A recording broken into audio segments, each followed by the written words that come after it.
Welcome to another exciting episode of the Burning Edge podcast. Got Tim White here. My name's Joey Craig, and we've got a special guest, Sam Gates. Thanks for coming in, Sam. No problem. We're Thanks for having excited. me. You're our first guest that we've flown in Hey. for an episode, so no pressure. That's exclusive. I like that. It is. We're excited for you to be here, man. No expense spared. No expenses Yeah, spared that's for here sure. at the podcast that doesn't make a dime. That's how we roll up in here. But anyway, Sam, thanks for coming in. Sam's a paid firefighter for the city of Pittsburg. Yes, sir. Big ballin'. Yeah. That, yeah. It's, lot- IFF Local 1. nice. actually. Repping. Yes, sir. Sweet. And you're a volunteer also? Yes, sir. Yeah. Sweet. How long have you been volunteer? I started volunteering when I was 14 years old. So I think it's about 16 years now. I think it's Man. coming up on 17, Yeah. if not. So back in March of 2009, March 3rd, 2009, that's when I turned 14. I started If you don't know the shooting. date, don't just try not to estimate.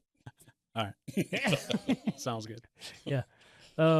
Sweet. So you started when you were 14. What got you in it that early? My dad was a deputy chief for the fire department North Versailles, also known as FDMV.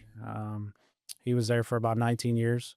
Wow. And then he ended up getting a sales job in Kentucky. We ended up moving in about my 6th grade year. And just always followed him in the car and always wanted to go to the firehouse and be around fire trucks. And, Dad, where you going? Oh, can I come? Yeah. There was a lot of no's. Oh, yeah. But there was a lot of good yeses too. Yeah. A lot of scary yeses also. Yeah. What was the big one he put you on probably too early? There was a house fire in same town. It's just the neighborhood's called West Wilmington, and the house was going pretty good. And I remember getting there with him. He was like, "Stay in the car." Okay, man, stay in the car. Didn't stay in the car. You gotta go. You gotta go see what's going on, right? And so I walk up the street a little bit, and I'm young. And a lot of people know who I am. How old do right? you think? Man, probably 8, 9. Oh, wow. Yeah, I was young. And a lot of people know me, right? Everybody knows my dad. Uh-huh. Oh, he's got a kid. Oh, it's Sammy's son. Yeah. Who am I? I don't know you people. So anyway, I remember seeing this house. It was pretty well off, and like he was gone. I seen a bunch of other people around, and eventually the fire went out, and next thing you know, here he comes. Well, after he came out, I had a guy come up behind me and pick me up. I'm like, who is this guy? I turn around. It was my elementary school bus driver. What? I was like, who? I didn't even know you were a fireman. He was like, yeah, I'm a fireman. He was like, I've known your dad for a long time. And ever since then, it was just like, every time I got on the bus, I was like, hey, man, hey, Paul, how you doing? What's going on? And he was like, hey, how you doing? How's your dad? It was cool. It was a cool story. But it was also scary at the same time, right? Because you get there, you get told to stay in the car, and then you can't find your dad because you're looking around. But you're just like in awe. You're like, this is great. Yeah. This is awesome. Yeah, I think I scared my kid off from being a firefighter. Similar reason, I don't think you were with us. We went and a fellow firefighter was injured at the time, so we went and cut some trees at his house, and I had my son with me. And On that one. we ran across a brush fire on the way home. Okay. Same situation. We bail out into smoke, craziness, and we tell him, stay in the car. Well, the stinking fire started burning up to the truck, and we were, Oh, no. I was in, like, half of us are in the backyard. Yeah. And luckily, one of the other guys seen it and got him and the truck out of harm's way. But my wife was not happy about that when I got home and told that story. There's some things you don't tell your wife. I should have just kept my mouth shut, but son, he ratted me out. Oh, I'm sure. Yeah. Yeah. So we I walked in, we had a guarantee it. story. Yeah, the same here, Oh, we went to this fire and Dad went and did this, and he was like, so who was watching you? Don't worry about it. Nobody? One of the firemen? Actually, he left me back at the fire station. But like you said, scaring people and whatnot, like that always scared my mom, always thinking like, oh, what, he's going to grow up. What's he going to do? Is this what he's going to do? Yeah. Because she had to worry about my dad running out the door all the time. Mhm. And then eventually the time came. Young man of his. Yeah. God, I bet. So did she grow up with it too, kind of like you guys, or? Yeah, kind of a little bit. My uncle has been a police officer. Actually, uncles, they're twins. One of them passed away, middle age, and they've both been police officers for a long time, and specifically canine officers and stuff. So there's always somebody that was in some type of public safety, Yeah. But yeah, so she was around it a little bit, but not as probably heavy as how it was with my dad, and Yeah. and then obviously like me, Yeah. because my uncle was also a fireman too in the neighborhood that he lived in, which is right across the county border. Okay. So there was a little bit of knowing what's going to happen, but not a ton. Right. You just like you don't think about those things, right? Yeah. Like you think, oh, it's okay, it's a fireman, oh, it's a police officer, oh, it's an EMT. Yeah. Like people don't put two and two together. They just see public servants. They don't put two and two together. Yeah. There's so much more than that. That's right. You know. Well, tell me about the shift schedule at Pittsburg. Are they 24/48 or were they? No, so we work a 24 on, 72 off schedule. Oh. So yeah, I get to go to work say Monday, and then I'm off Tuesday, Wednesday, Thursday, and go back to work on Friday. Not bad. But it's not a bad schedule. It's nice. Gives you time to do other work. Yeah. Get to do a little bit of work in between, which we'll talk about here in a minute. Yeah. But we get to work 8 shifts a month. I think it's like 81 days a year. So it's nice. It's a nice schedule. That's sick. So I get to take one day off, and you have 6 days off. Oh yeah. Yeah. That sounds like your work schedule, and you're supposed to just be there every day of the week. Thanks, Tim. No, Appreciate thank you. it. Thanks for setting that up for me, Sam. Yeah, no problem. Anytime. For my bosses that are probably going to be listening to this, Tim's kidding. Am I? Yes, Tim, you are. So yeah, what's what is your side gig after when you're not on shift? So typically like a lot of firemen like cut grass and Yeah. or they Yes. they do roofs, or Construction. any type, construction or anything you can think of that's pretty much with your hands. I'm a little different. Yeah. I had the opportunity to get employed with Glick fire equipment and sell the best fire apparatus that you can possibly sell, which is Pierce. There you go. Yeah. Gotta plug it. Love it. Yeah, absolutely. What an extraordinary opportunity I've had to be able to do it. And it was a lot of training. It was a lot of work. I started the city of Pittsburgh in, I think it was 2021. Okay. And I was hired with Glick shortly before that, actually. And when Amy hired me, she said, what do you want to do? Like, is this something you want to do moving forward, full-time sales? And I told her, I was like, I'll be honest with you, I want to be a career fireman. Yeah. It's something that I've always wanted to do. It's always been on my mind. Mm-hmm. And I told her, I was like, I took the test for the city of Pittsburgh. At the time, I was working for the city of McKeesport, which is IFF Local 10. There you go. Yes. Okay. So Pittsburgh wasn't your first. no, gig. no, I was actually, and even before McKeesport, I was a fireman down in Kentucky for a department, McMahon Fire Protection District. They're actually no longer an organization. They were taken over by Jeffersontown Fire and Rescue, I believe is the name. Okay. But the local touching city, more or less, is the people that took them over. But I was a safer grant fireman when they used to hire people full time, get the job for about 3 years, and then you either get to stay because they have the funding to keep you, or you move on. And I moved on.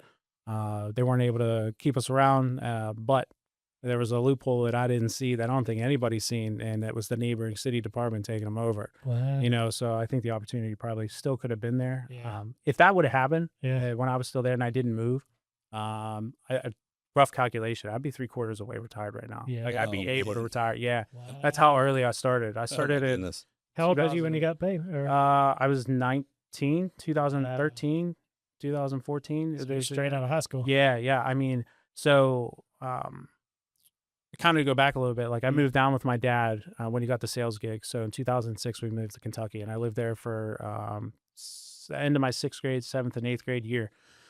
And after that, I was like, I want to go home. I want to go see my friends that I grew up with, kids that I played baseball with. Like, I just want to go home. So I ended up moving back to North for sales and going to high school at East Allegheny from 9th grade to 12th grade. After I graduated, I'm like, well, I want to be a fireman. So, I need to find a spot somewhere. Mhm. And Pennsylvania doesn't really have a lot of career departments. And if, the ones that they do have, they're a little harder to get into because, it's far and few between. There's a lot of people going for them. Yeah. So I moved back down, lived with my dad from then on. And so I moved back. But in 2012, when I graduated, I moved back down. 2013, between 12 and 13, I found the combination department because they were also majority paid down there. It was a couple combination departments lingering around. Yeah. And so I joined up and had the opportunity to get to know a lot of great people down there. Kentucky is actually where I got all of my actual fire training to be, I guess, so quote unquote interior firefighter, right? Mhm. And it was great. Yeah. and met a lot of great people down there. And I think I took it for granted a little bit, honestly. Yeah. You know, young, don't know. Yeah. Just trying to get through life and just learn a little bit. And Mhm. I definitely regret some things for sure. Yeah. But you know, you live and learn. You grow up from that, and you just keep moving forward. But you know, I had the opportunity, and I took it and ran, and I've worked from there. Like I said, I think it was 13 to 15. And I moved back in 50, and I know for sure. Yeah. That volunteer department that I belong to, North Sales, has a paid EMS staff. At the time, you were able to take house fires if they come in on the rescue truck, which was a rescue engine. Tim, you need to move up there. I don't like the cold. Yeah, I don't blame you there. I love the cold though. But you know, I got to work there for about a year and a half, and I had the opportunity to test for the city of McKeesport. Worked there for 4.5 years. Met more great people. You know, which also kind of led me into my sales gig too. Yeah. Meeting some people. I'm a diehard Scott Air Pack fan. Yeah. Through and through. Just love everything about them. And I actually had someone find me to see if I was interested in selling loose item equipment, and that's kind of how it went. That's where it all started. So you started out selling, I guess, Scott Air Packs and loose equipment, and you moved into truck sales. Yeah. Wow. So with the loose item equipment stuff, you know, the opportunity arose to be able to apply for Glick fire equipment. And I did. So the first round of interviews, I'm fairly certain I came in. I was second in line. Yeah. The guy ahead of me is actually the Westmoreland County rep that I work alongside with now. Yeah. And you know, parents like to think they do a good job raising their kids, and I think my parents did. Mm-hmm. So after the interview process, which I thought went pretty well, I forgot to send it a thank you email for the opportunity. You know, just one of those things that you do, like courtesy. Yeah. Right, Yeah. right. And totally forgot about it. Well, when I got hired with this loose item equipment sales company, we have a fire expo, a show that we do every year in a local town. Yeah. And I walked in, I was like, I got to go over and say hello and just tell them I apologize. So I went over, you know, talked to Amy, the owner, and Kurt, the regional manager. I was like, hey, listen, like, I just want to apologize. Like, I didn't say thank you. I really appreciate the opportunity. And she emailed me that night Wow. to ask if I wanted to sell ambulances. Wow. Sorry, Tim, I'm out. Yeah. No, I'm out on ambulances. My EMS life was short-lived, and I'm glad that it was. Don't get me wrong. We still do first responders in the city and stuff, but Yeah. I'm out on ambulances. So, you know, she understood. And honestly, not long after that, I think it was maybe, I don't know if it was a year, couple months, 6 months, she reached out to me again and Wow. asked me to sit down and talk. And that was all she wrote. That's cool. But she gave me the opportunity to be able to, you know, stay a career fireman or continue down that path. Yeah. You know, so in the fire academy, which was 33 weeks long, I made meetings after the academy Monday through Friday, and she said, as long as you make your meetings, I'm good with it. So Nice. it's definitely big. It's huge. Yeah. Yeah. There's a lot of brotherhood in the industry. You know, whether you're fighting fire or even working in selling and supporting the industry, like if you're a firefighter, you got that trust there. Yeah, you know what I absolutely. mean? So that's big that you be able to cross over and, you know, fight fire on the day, you know, on your shift and then go to work. And Yeah, work. absolutely. Go to, like I said, go to work on Monday, and you know, I might field a couple calls here from customers or emails and stuff just on my phone. Yeah. You know, we're a pretty busy house. I think we just looked at the run numbers from, I think it was last year up until now. Yeah. I think we came out to be the 10th busiest engine company in the city. Wow. So ladder truck's not too busy just because we're on the like outside outskirts of the town. Yeah. So there's only 11 ladder trucks in the city of Pittsburgh, so they don't transfer much. You know, at least we don't per se. But more of the intercity trucks do. So are you on a pumper or ladder? We rotate. So we're rostered, right? So we have the roster group on the engine. We have a roster group on the ladder truck. I am actually rostered to the ladder truck for the short time that I've been at 17 Truck and Engine. I think I've only been there coming up on 2.5 years, 2 years now, just at that firehouse. A lot of people have come and gone, so I was able to move up. So the truck roster is like the more senior person on the line as you move up, right? Doesn't matter if the person that was at another firehouse transferred over and has more seniority than you. They start on the lower end of that roster, Wow. so they'd be like the low guy on the engine, but they're still senior person in the department per se, right? Gotcha. But yeah, so I'm rostered to the truck, but we rotate. Okay. Yeah, it would usually rotate between the engine and the truck here, and it's usually shift wise. So like, you know, one day you ride the nozzle, one day you ride the blue bag that we call it, and then, you know, then you move on to the truck. And whether you're, you know, OVM or you're the roof man, you know, what have you. That's kind of how we do things. At least at 17, that's how our line does things. Yeah. You gotta do a lot of high rise stuff.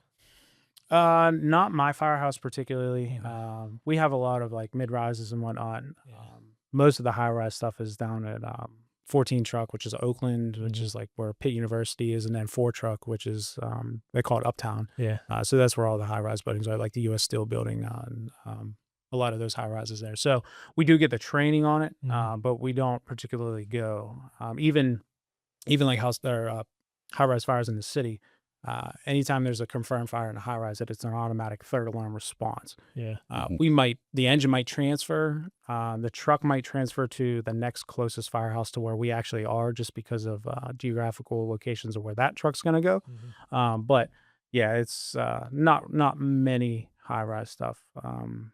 I couldn't even tell you the last call that they had that went so many alarms for that truck company or to get to that point. Right. You know, How close are you to the stadium? oh man, Pittsburg. probably from where we are, 10 minutes maybe. Okay. Yeah, it depends on traffic. Okay. Pittsburgh traffic's terrible. It's god awful. Well, you can't you have to cross a bridge to get anywhere. Yeah. So even to work. When I go to work, like I live in the 31st ward of Pittsburgh, which is the last ward, and I have to cross a bridge just to get to work. Yeah. Then you got to cross bridges just to get to the other sides of the city. Right. So as far as traffic goes, I mean, it's horrendous. Sometimes it could take you 45 minutes to go 15 minutes. Yeah. It's nuts. Jeez. But yeah, it's not too far from us. Okay. Plus we got those shortcuts. We can go down the side streets and stuff. Sure. Or we have a busway. So for the public transit, we're able to just hop on it and ride all the way downtown. So it doesn't take that long sometimes. Okay. You got any crazy call stories that you can share? Those are usually. Yeah, I mean, kind of. It's one of those things that it's kind of tough to talk about Yeah. sometimes. I will say not necessarily at the city of Pittsburgh, but in North for Sales. Just recently, actually, we had a guy that was lost. He went into the woods, had a phone call to somebody the day before, and then 2 days later, they decided to think that it was a problem, that they couldn't find him. Yeah. Yeah, they were like, oh, okay, well, 72 hours has passed, so maybe we should figure out where this guy's at. Mhm. So anyway, the local police have pretty tight connections with like FBI and whatnot, and we're able to get some pretty good coordinates on where the last phone call was. Yeah. Potentially some drugs involved. We're Mhm. unsure, but that's what we were told. Anyway, we go searching in the woods for this guy, and we're looking. We have what's called the Allegheny Mountain Rescue Team. Mhm. They're out with their GPSs on their phone. They can see all the other people searching and where they're going, their grids and stuff. And Mhm. we get to the point where it's like, we've searched this area, but there's fresh water there. We're like, maybe we should follow the fresh water. Well, it's a Yeah. cliff. It's literally a cliff, so you got to walk pretty far around to get down there. Well, one of the local police officers we have a canine, Mhm. and he was trained on scent. And he started kind of sniffing around, brought him down to where we were originally standing, formulating our next plan. And the dog has a ball, right? The canines are trained to, I want the ball. Yeah. I'm training because I want that ball. Mhm. Well, the ball dropped and rolled down this cliff. So as we're going to recover this ball, I start going down. I see a jacket. I'm like, Whoa. was he wearing clothes? Whoa. Yeah, what kind of clothes was he? Was he wearing a black jacket? I'm like, well, there's a black jacket down here. He was like, all right. He was like, keep going. So I go down, find the black jacket. I said, you have a picture of him, anything of him in his jacket? Well, they do. Mhm. Sends a picture, looks, and I'm like, this is the jacket. Wow. This guy was here. I'm like, Mhm. well, it ain't over. Yeah. We're following the fresh water just Yeah. like I thought we were going to. And Now you got a scent source. Which is right. good. Yeah. So, we found the jacket. The next thing you know, we find his cell phone. And I'm like, well, he's here. Well, the grid line stopped just about right there. Mhm. They were like, well, we don't want to really search outside of the grid, the Allegheny Mountain Rescue Team, Yeah. which I get it. They have things they have to follow. But I'm like, Mhm. well, you know what? I'm going to follow the water. Yeah. 50, 70 yards down. There he is, Wow. playing in the water, Wow. over another little cliff and over a little waterfall, sitting there Yeah. playing in the water, thinking he was hallucinating a little bit because he wouldn't Yeah. respond to us. But yeah, that was That's pretty cool. wild. It's like one of those success stories that you don't really hear, right? Yeah. You go searching for people, but you don't really find them much, Wow. right? Like it's hard, Yeah. but it just happened. Everything's kind of fell into place just because the dog wanted to play with the ball. That's wild. That's That's wild. I will say there was a call at the city when I first transferred over to 17. It was a house fire, so it was a busy day. Mhm. We had like 20 calls. We had a house fire. It was my first. I think it was my first day there. Actually, my first day at 17. we're busy. We're running EMS calls. We have a house fire. Good house fire. Everything went great. No problems at all. Then later that night, we had a pedestrian struck by a vehicle. And like at North Versailles, we have a lot of car accidents. I've cut a decent amount of cars in North Versailles. It's on Route 30, which goes across That's your the entire volunteering country. department. Yeah. Yeah. Route 30 spans all the way across the country. So, we get a ton of traffic through a town of 10,000 population. It's crazy. But anyway, my point is, we had a patient hit by a vehicle, and it's the first time I've ever seen somebody's arm ripped out of its socket. Gone. Whoa. Just looked like an abyss. Yeah. I was just like, we can't even pack this. Yeah. We don't have enough. Like, Yeah. there's not, so that was interesting. And like, he was still alive. yeah, no, he was passed away. Like it was a traumatic arrest and whatnot. That's right. But it was wild. And I've seen some other things before. Some decent car accidents. You cut people out of cars. You see some people like mangled a little bit and whatnot. And you see some stuff. Yeah. But that was interesting. Yeah. Definitely was on the top 10. So you've been doing it since you were 14. Mhm. How did you, as a young man, take that kind of stuff? Like I wasn't really exposed to much of that. Okay. I'd say most of the traumatic stuff came when I was riding with my dad in the car. Yeah. Younger, not actually like with the department at the time, So right? you got broken right, and he was Yeah, a little the bit. mindset already. Yeah, for sure. Obviously my dad never really talked about that stuff either. Yeah. Obviously protection for us too. That's right. So there was a lot of exposure, right? Yeah. But yeah, no, didn't really see a lot like at 14, 15, not really. I'd say 16, 17, things kind of started to pick up because I started to do my first aid CPR stuff. And then I started running more with the ambulance as a third person just to go and just get the experience and stuff. So we have a ton of hospitals around us, but however, our ambulance company seems to like to call helicopters a lot. Okay. So I got to land a couple helicopters in my early on life there with the fire department. So I got to see some things That's there. exciting. Yeah, it's cool. For a young man. Yeah, you're 16, you're 17, like, oh, this is sweet. Yeah. I could do that. Yeah. But actually, before I was 18, like I started seeing other things. There was a guy that was ran over by a tractor, and we have like a scare tour, I guess, for Halloween, right? It's a hayride. And they use tractors and they pull people on the tractors and stuff. And one of the employees got ran over. Whoa. Yeah, so we actually landed a helicopter for that. I remember that one specifically because it was in the middle of the night, like just before junior curfew, and the call came out. I'm like, all right, well, here we go. We'll go land a helicopter. And then they come out and the ambulance was there. And they pull him out, and he was pretty messed up. Yeah. But yeah, we see some things like that. I would say most of my crazy calls probably came from North Versailles and car accidents. Nothing too crazy in the city of Pittsburgh, not just because they don't happen, just, with it being shift work, 8 days a month, Right. there's other crews that see some other things, I've had, my fair share of, like infant CPR stuffs, so like there's that, which that's not crazy, but it messes with you. Oh, it does. Yeah. Yeah. But I will say that most everything came from North Versailles as far as like exposure to things. Yeah. So the one accident that we did see, or at least that I did see at McKeesport, was a lady was coming from a neighboring town back into the city of McKeesport, and city of McKeesport does fire and rescue. We just don't do they don't do EMS, so that's strictly their job. We land 234 helicopters a year for the local hospital. But that's about it. But anywho, this lady was coming from the other town, and she was traveling at a high rate of speed. She ended up hitting a steel post that won. It didn't budge. Wow. Engine was dislodged like 6 feet from the vehicle. Firewall was completely gone. Her feet are basically through the firewall, hanging off by muscle and skin. Yeah. Wild. And she's heavily intoxicated, so she doesn't know what's going on. We had a utility pole on top of the vehicle. We had a lot of things that we were battling. She was alive, screaming in agony, but that was one of those calls that, like, usually you go to like a vehicle accident, you're spreading cars, and no, we're actually using the cutters, and we're cutting it like scissors because there was just so much to get through, right? Yeah. But we got her out, but by the time she got the helicopter, she ended up passing away. But yeah, a lot of crazy stuff.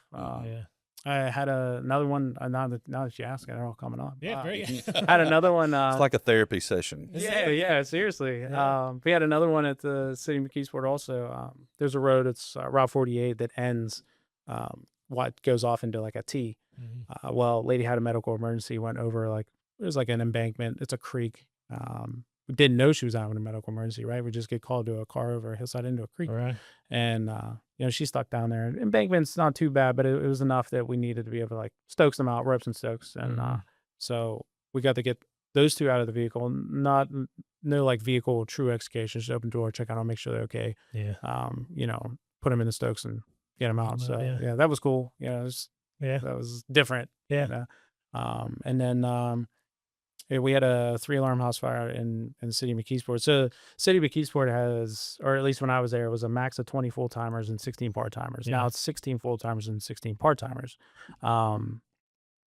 So when they go to like house fires and things, it's a minimum of 5, and I think it's like a maximum of 9 for the shift. Most are part-time, obviously. Yeah. Part-timers aren't allowed to drive, so they keep the jobs for the driving jobs for the full-timers. So contractual stuff, which is good. We want to keep the jobs. But we went to an apartment building fire in McKeesport, and there was just a lot going on. I mean, the department was completely involved. First aid crews were doing a great job, and there was just a bunch of people trying to get out. So I was able to get a lady out of the building there, which was cool. Yes. Not one to really like kind of toot my own horn. So I try and stay modest about it, but it was cool. I've had a lot of exposure. That's good. It's good. It's good, it's good and bad, right? Yeah, it is. It's tough on your mental health, especially when mine comes whenever I get a bunch at once. Like I can deal with it if it's spaced out, but if we get like 3 or 4 deaths in a row, I know I've talked with Tim a bunch about this. It messes with your dreams. It starts getting in your head. It's hard to it's hard to deal with. Yeah, it's tough. I would say you definitely like start to get a little bit more quiet, start shutting down a little bit, Yeah, and Tim's my chaplain, so and he had turned to me a few weeks ago, like, "Hey man, this will mess with me. Like, let's talk about it." Yeah. And I mean, it's a real thing. yeah, I will mention that there's actually a podcast local to where I am at. It's called The Way We Carry. okay, And they're doing a lot of interviews on like mental health and stuff, stuff. and they're bringing a lot out. Really trying to make a staple for themselves. I think they're doing a really good job too. That's They've good. interviewed some good people, and they have quite a story to tell. Good. And if you don't watch it, those that know about it should. Yeah. Because it's What's it called again? it's called The Weight We Carry. The Way We Carry. I'm gonna check that one out. Yeah. Yeah, it's good. It gives you a little bit different perspective on things, but it's also easy to like forget about it too. Not necessarily the things that happen, but you watch things like that and like really kind of get you in your feels, and then life does move on from watching the podcast, and then you want to remember and just be a little bit better. Yeah. But then sometimes it's a little difficult, so Yeah. there's just a lot of other things going on too that you got to manage. I think it gives you motivation to train too, because you don't want to be the reason Yeah, right. for a failure. Yeah, exactly. You know? Absolutely. But yeah, Tim, you got any questions? I was just thinking when you were talking about growing up and your dad used to take you on calls and stuff. That's the way my kids grew up. I have 3 kids, Nice. and 2 boys and a girl, and both boys are in fire departments, actually neighboring us. So, but yeah, they've been on so many calls with me, and goodness, when you were talking about, going on a call with your dad at a fire, I can remember taking them on a call of a motorcycle fatality wreck. Wow. And we park, and you can see the dude's body laying in the pavement in front of us somewhere, and I'm like, see what happens when you ride a motorcycle? Don't ride motorcycles. Anyways, so I hope you don't have a motorcycle, Sam. If you do, well, that's on you, buddy. He does. I do. Do you really? Actually, yeah. I did mention to my wife recently when gas prices went through the roof, I'm like, maybe I'll get a motorcycle to ride to work. And she's like, do you want to stay married? And I'm like, yeah. Yes, ma'am. Yeah, I did it right the second time around. The first time around, I didn't do so well, but I have a good one this time. Yeah. Oh, that's good. But yeah. Hopefully I picked the right one too. Yeah. Yeah. Yeah. Let's talk about that. You're engaged, huh? Yeah. Me and my fiance Samantha. Yes, I know. Sam and Sam squared. That's how it is. Yeah. Something we'll live with forever. Yeah. But I actually met her working EMS, of all things. Yeah, I know. As much as I despise it. I just can't. So she's on the ambulance? Yeah. So she's an Well, EMT. good for her. Yeah. But we met working shift together, and that was 5 years ago now. But anywho, yeah, we met, and things just kind of sparked off, and it Nice. just kind I see what he did Yeah. there. You Spark. sparked. Yeah, There's the sparked off. fire Fire thing. joke. Yeah. and she just kind of kept showing up at the firehouse with coffees that I really like, and Nice. things are good. I Okay. I couldn't complain. Yeah. Um, Well, it congratulations. was good timing. Yeah. That's for sure. But thank you. Yeah, and everything went well. I'm very, very close with my sister, and like she means the world to me. And usually it's like, oh, you get your parents' approval, right? Like even on the female side, Oh yeah. males do it too. Like mom, dad, do you like her? But nothing against my parents, but my sister's most important for sure. It just always has been. We just have a great relationship, and I brought her over to meet her, and I remember Samantha saying that she was terrified. She was scared. She was like, and Samantha, she's a fireball. That's Yeah. for sure.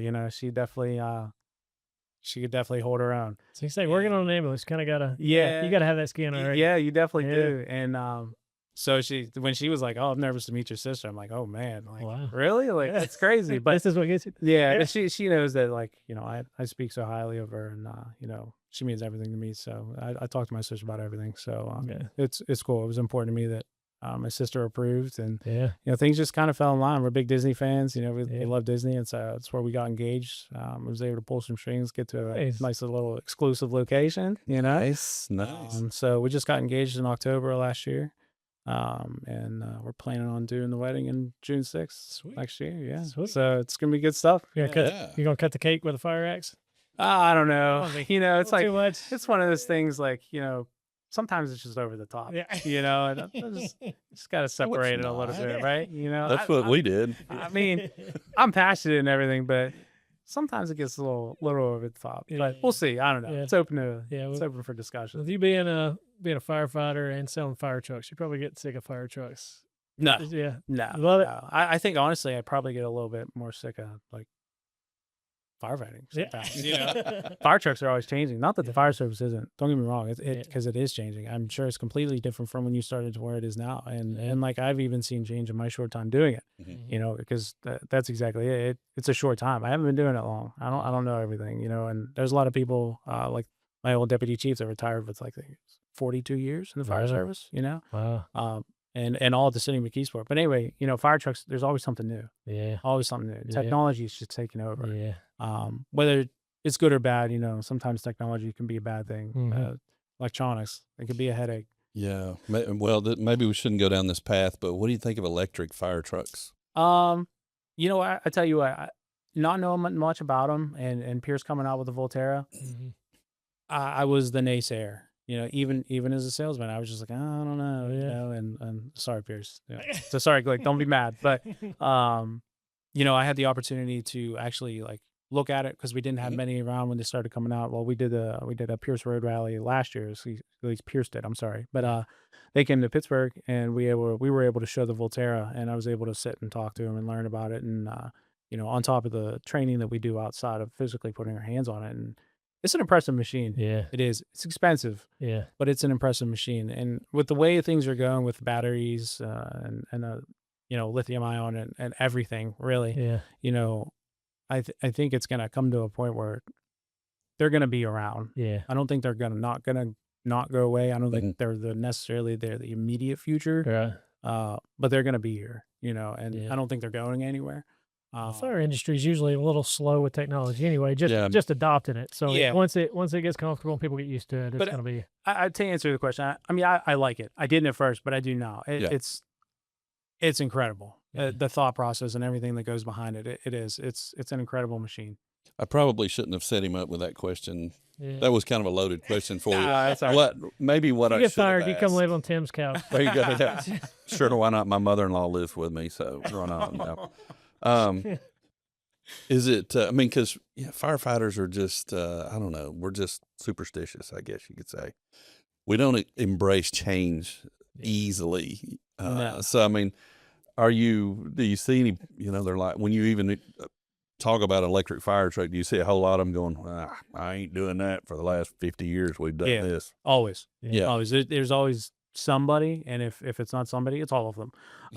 You know, but it's just the way it is. You know, we're kind of like having it forced on us to a point. You know, so it's adapt or die. You know, and I think that's what's gonna really put those guys to the side and be like, you know what? All right, here it is. I have to do it. All right, it is pretty impressive. All right, I'm gonna eat my words. It's lasted for a whole year. Maybe it'll work. Yeah, but yeah, I mean, it's the immediate. It ain't gonna happen. Yeah. You know, mostly because it's expensive. But a lot of it's just because it's like, it's battery powered. Something's it's gonna catch fire. Thermal runaway. All this. I'm like, oh, okay, all right. I guess what I don't know anything about electric vehicles other than, you know, reading the manuals on how do I put this out if it catches fire. But how do you, I mean, cause you're on some of these structure fires for, you know, hours and hours. So how do you keep the batteries charged, you know? Cause, and maybe they last a really long time. I don't know. Yeah. I mean, a little bit, right? Another little question, by the way. Sorry. No, that's all right. But no, so Pierce is unique. The Volterra it's a parallel system. Okay. So that means it either runs off of the engine or off of the battery. Gotcha. It doesn't run off of both. It's not actually a hybrid. Okay. Right. Most firemen, it's a hybrid. It's actually not. When you get into the science behind it, it's not. Yeah. So anyway, as you know, it will have an engine in it. It's a B series Cummins. It's the same one that's in your 2500 Dodge pickup truck. And then it has the big battery. So when you're operating the vehicle, obviously you charge it at the firehouse, or when you're driving down the road, it has regenerative braking. Yeah. Okay. So for example, North Versailles' firehouse, I think it was about 13, 15 miles from Mount Lebanon, which is where we were going to show this vehicle. We left the firehouse at 80% battery left. And with that regen braking, we showed up with 92%. Oh, no. So it gained fuel. Wow. Right? Huge, important, Yeah. craziness. And we hit some traffic too. Again, Pittsburgh traffic sucks. So there's a huge advantage to that, especially in like volunteer worlds. Unfortunately, the volunteers might not have the funding for it, but it's big, right? Lower fuel costs, you know, going green and protect the environment. Like it's a good thing. Yeah. But the regenerative braking is big Okay. outside of charging the vehicle. That's where it comes from. So as far as like you said, you know, you're on these long calls, things are happening. When the vehicle is running out of battery, it'll automatically switch over to the combustible engine. Yeah. No delays, nothing. You Nice. can be going down the road at 50 mile an hour in the battery, and the battery's dead because you're driving it to a service facility far away. Yeah. And the battery's like, all right, I'm done. You watch the RPMs go from 0 to 2,300. You're still going 50, 55 miles an hour. Nothing changes. Wow. It's incredible. That's cool. The science behind it is unreal. Yeah. You know, there's a proprietary transmission in it for variable transmissions, as far as, you know, different torques and things, because, you know, the battery power is much different than just a combustible engine. It's instantaneous, Yeah. right? Like you got to go. Yeah. So it's impressive. It is. Yeah, it sounds like it would be, and it'd be fun to kind of use one for like a week. Yeah. You know, just to see how it is. Yeah. Let's check the Pierce Road Rally website and see if your local dealership's going to have the Volterra. Who is our EEP? Is that our local? Yeah. Local. I say local. They're not really. A couple hours away. Yeah, they're a few hours away Yeah. from us. Well, Sorry, we talk to them probably every day. Our Yeah. parts guys. Yeah. ask them about the roadshow. See There if you it's go. coming through, because the Let's get it Volterra's up at the there. roadshow. Okay. And I mean, they're making exclusive stops if the request is appropriate enough. And Okay. you have fire departments around here. Yeah. so you definitely can make it happen. That's sweet. We're running out of time. I could talk to you for another hour, obviously. But do you got any like shout outs you want to give? Any mentors you want to plug right now that Yeah. got you where you are? Yeah, I mean, my dad for sure. Yeah. You know, I wouldn't be here if it wasn't for him. He's the one that led me down this path, you Yeah. know, and I had a lot of people in my life like say, you know, oh, you're not going to be a fireman in Pennsylvania. You're not going to make it because there's not a lot of paid departments here. Well, don't believe the naysayers. Yeah. You know, follow your dreams. It's one thing that has definitely impacted my life is following your dreams.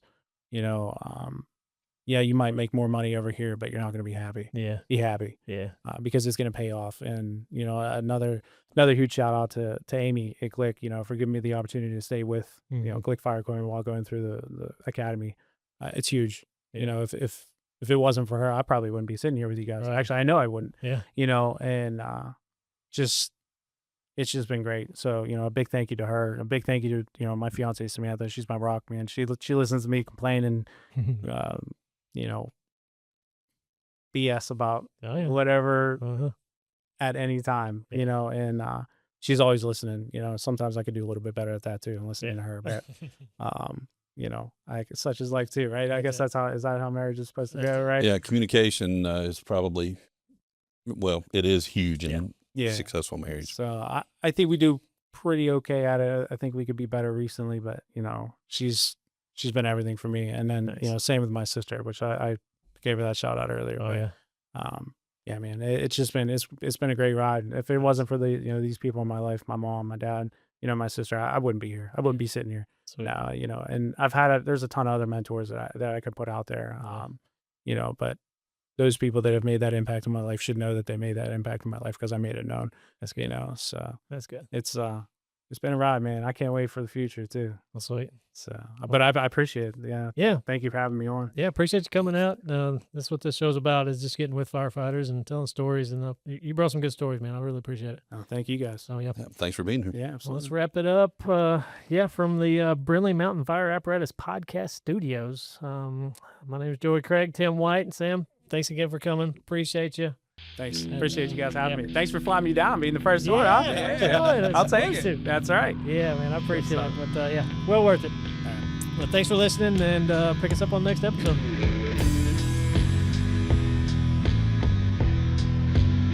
48 minutes goes by fast.